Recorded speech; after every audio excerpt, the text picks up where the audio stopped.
Alhamdulillahilladzi anzala sakinah fi qulubil mu'minin liyajdadu imanan ma'a imanihim. Allahumma sholli ala Muhammadin wa ala alihi wa ashabihi ajma'in. Dalam hidup ini harus siap dengan kejadian yang cocok dan kejadian yang tidak cocok. Tidak akan selamanya hidup ini sesuai dengan keinginan, tetapi tidak sesuai dengan keinginan kita bukan berarti jelek, karena Allah lebih tahu apa yang terbaik bagi kita. Jadi kita harus punya keinginan, harus ikhtiar, sempurnakan, doa maksimalkan, tapi kita harus belajar untuk memasrahkan kepada Allah supaya yang terjadi itu adalah yang terbaik menurut Allah, bukan yang terbaik menurut kita. Karena baik menurut kita belum tentu yang terbaik menurut Allah. Wallahu ya'lamu wa antum la ta'lamun. Allah Maha tahu, kita tidak tahu. Inilah sebetulnya bagian penting mengapa seseorang bisa tenang, karena harusnya hidup kita ini bahagia. Jadi orang beriman itu bahagia. Bahagia bukan karena harta, gelar, pangkat, jabatan, popularitas, penampilan. Tidak, itu casing. Itu bukan harta, gelar, pangkat, jabatan, kedudukan, popularitas, penampilan, pujian. Itu bukan tempat kebahagiaan yang asli. Kebahagiaan yang asli itu kalau hatinya selalu bersama Allah. Jadi kalau mencari kebahagiaan tidak rumit. Ala bizikrillah tatmainnul qulub. Camkan hanya dengan zikrullah hatimu akan tentram. Tidak ada jalan yang lain. Bahagia itu milik Allah, diberikan oleh Allah kepada orang yang memang hatinya senang ke Allah, banyak mengingat Allah, melakukan apapun hanya karena nyari ridho Allah. Kalau diberi oleh Allah, dia bersyukur kepada Allah. Kalau diberi cobaan oleh Allah, dia ridho, dia jalani.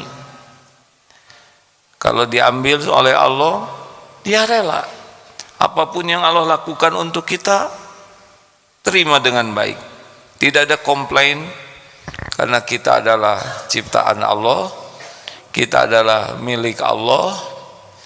Setiap saat kita diurus oleh Allah, dan Allah Maha baik, tidak pernah berbuat zalim, tidak pernah melakukan sesuatu yang salah, yang buruk. Nikmat hidup itu adalah kalau memang hatinya dipenuhi dengan Allah Subhanahu wa taala, bukan dunia ini. Kalau ingat dunia langsung ingat pemiliknya. Ingat rezeki langsung ingat Allah, satu-satunya pemilik rezeki, satu-satunya yang membagi, menahan, mengambil, melapangkan, menyempitkan, hanya Allah. Katanya tahun 2023 ini akan ada resesi. Ya tidak apa-apa, jalani saja, ada Allah. Katanya bensin bekal naik. Dari dulu bensin naik juga, saudara masih hidup ya. Katanya harga tanah naik. Ya tidak apa-apa, kalau Allah mau ngasih pasti ketemu kok dengan kita. Tapi saya kelihatannya tidak akan sanggup membeli rumah. Ya tidak apa-apa, ngontrak seumur hidup juga. Tidak jadi hina gara-gara ngontrak. Yang penting bisa pulang kepada Allah. Bagaimana kalau saya dihina orang, ada yang menyakiti, sama itu juga terjadi dengan izin Allah. Yang kasihan itu yang bagian menghinanya. Kalau dihina tidak bahaya, menghina yang bahaya. Seperti kita kecopetan, pasti terjadi dengan izin Allah. Yang kasihan yang mana? Yang kecopetan atau yang jadi copet? Yang jadi copet. Jadi gimana harusnya kalau kecopetan? Bersabar atau bersyukur? Kenapa tidak jawab? Kalau kita kecopetan, sabar atau syukur? Dua-duanya. Ya sabar, ya syukur. Untuk kehilangannya sabarlah, tapi untuk hikmahnya syukur. Apa syukurnya? Alhamdulillah, bukan kita yang jadi copetnya. Diambil uang, nanti dikasih lagi oleh Allah. Ada yang pernah kecopetan tidak? Ada yang pernah hilang pulpen? Jawab hadirin. Sekarang masih punya pulpen? Ya. Ada lagi rezeki itu. Ada lagi. Tidak berhenti rezeki itu. Sebelum kita mati, ya terus akan ada. Ada seorang ulama yang mengisahkan, ada orang jatuh ke sumur, tapi dia di dalam sumur itu hidup, ditolong ramai-ramai, dinaikkan ke sumur, ke atas. Sesudah ditenangkan, kemudian ada air susu, diberi minum air susu. Sehabis 1 gelas, ditanya, bagaimana ceritanya engkau bisa masuk ke sumur? Lalu dia cerita, ya tadi saya di samping begini, terus saya masuk, ternyata jatuh lagi dan meninggal. Kenapa tadi selamat? Karena ada 1 gelas air susu rezeki dia yang belum selesai, naik dulu. Makanya kalau ingat rezeki langsung ingat Allah. Cuma satu-satunya yang membagi rezeki. Emang kalau jualan seperti itu orang beli karena kita pintar jualan? Tidak. Orang beli karena Allah menggerakkan membeli ke sana. Makanya kalau dagang sibuk dengan yang menguasai rezeki. Menjelang sholat tutup. Tidak akan kemana-mana. Masa gara-gara tutup rezeki berkurang? Tidak mungkin.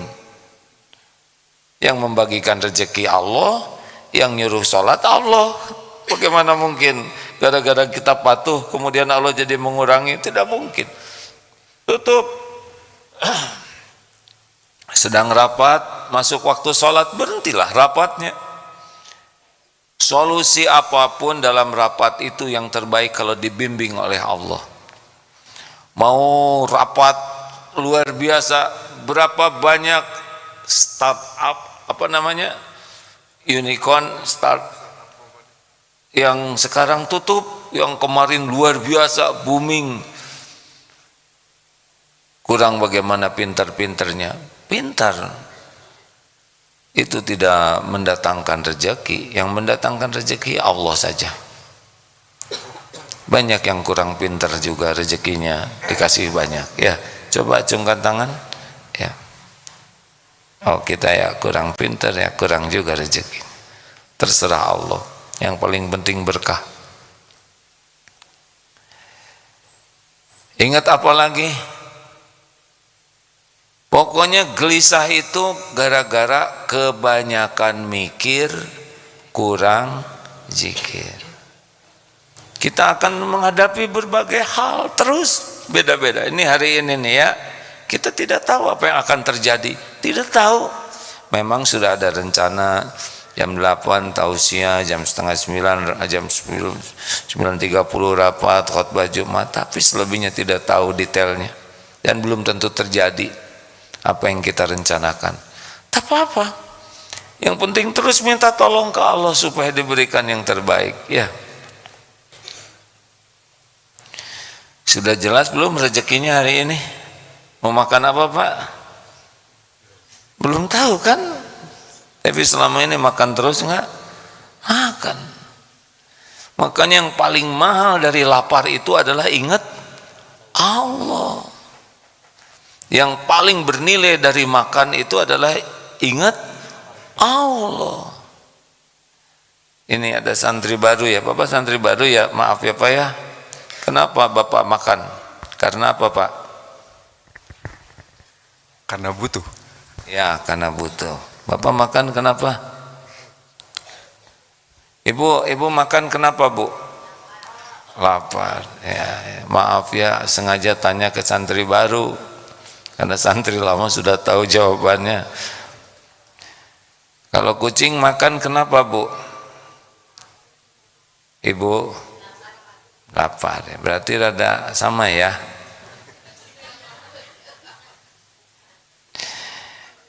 Kita makan adalah amal soleh, bukan karena lapar.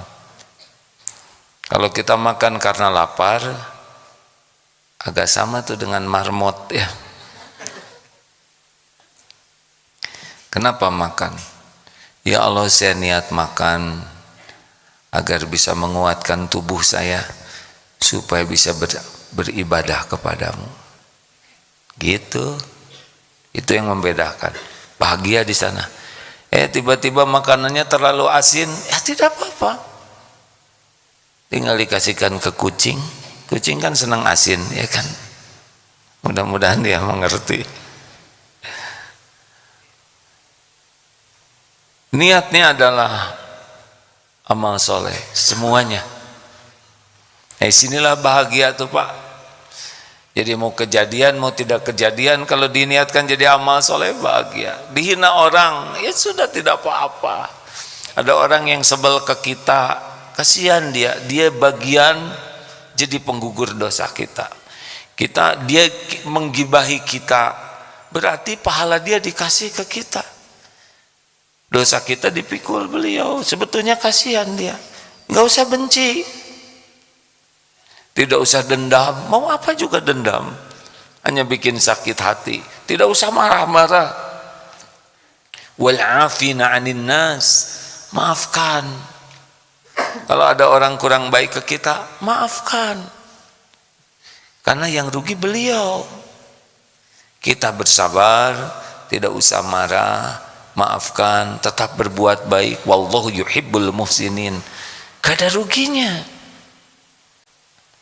Yang rugi adalah kita yang marah, tidak mau memaafkan, dendam, rugi kita. Beginilah hidup tuh hadirin, hidup tuh untuk bahagia. Bahagia tuh bukan pada kesenangan saja, bahagia dalam kepahitan kita digugurkan dosa. Ingat,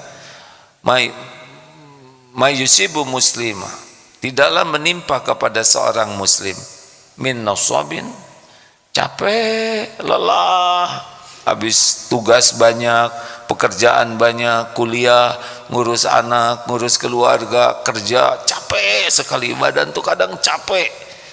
Wala waswabin, sakit, pusing, encok, asam urat, kolesterol, macam-macam, banyak jenis penyakit yang Allah ciptakan.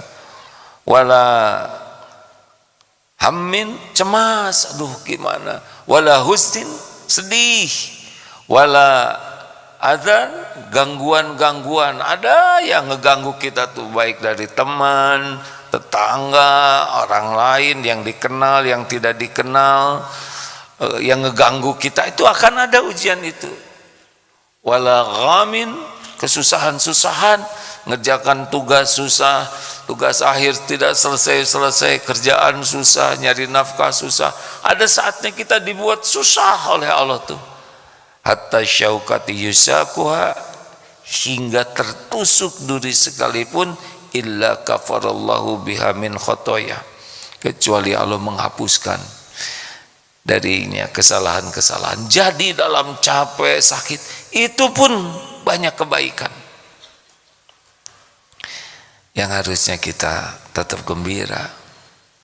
Dihina, difitnah dan sebagainya, ya lempeng saja, karena itu jadi penggugur dosa kita.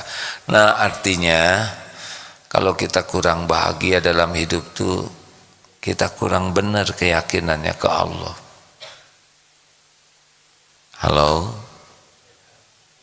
Harusnya bahagia kita ini dalam segala keadaan. Dalam senang, susah, dipuji, dicaci, ada, tiada, lapang, sempit. Kenapa kita jadi tidak bahagia? Karena lupa ke Allahnya. Jadi tidak nyambung ke Allahnya. Hanya dunia saja, hanya nafsu saja, hanya ya tetek bengek duniawi saja.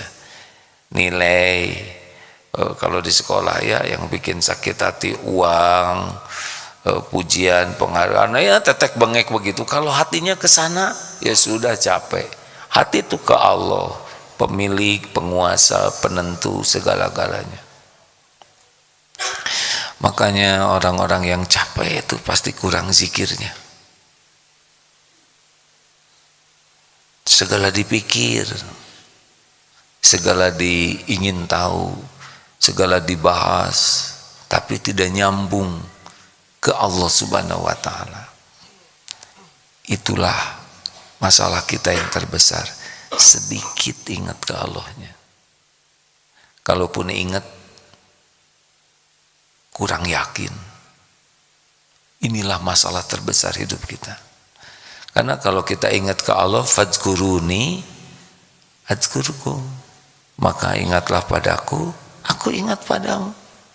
Wah, kalau kita diingat oleh Allah secara spesial, sudah beres itu. Orang tua aja ingat ke kita, ditolong kita, benar? Supaya kita diingat Allah, kuncinya sederhana, zikrullah. Ingatlah kepada Allah. Fadzkurullaha katsiran la'allakum tuflihun.